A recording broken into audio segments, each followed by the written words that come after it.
नमस्कार. 2 दिवसापूर्वी कुडाळमध्ये झाराप तिट्यावर एक घटना घडली. काही पर्यटक आले होते. तिथे एक चहाची टपरी होती. चहाची टपरी एका मुसलमानाची होती आणि काहीतरी बाचाबाची झाली आणि त्या बाचाबाचीवर ते सगळे मुसलमान एकत्र झाले आणि त्या पर्यटकांना मारलं.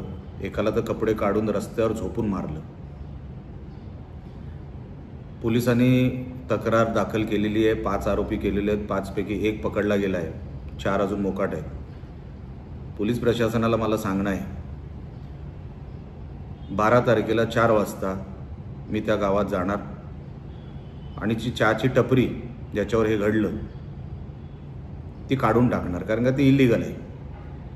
पोलीस प्रशासनाकडे किंवा शासनाकडे 48 तास आहेत. आज 10 तारीख आहे.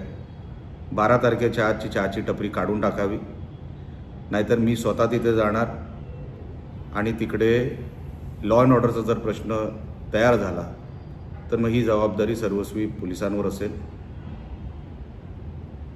मला कसलाही संघर्ष करायचा नाही, पण ह्या मुसलमानांना जर आता आम्ही धडा शिकवला नाही, आमचा सिंधुदुर्ग जिल्हा मोठ्या प्रमाणात पर्यटक आमच्याकडे येतात आणि जर अशा कुठल्या घटनांमुळे जर आमच्या जिल्ह्याची बदनामी होत असेल तर ती कधीही सहन केली जाणार नाही.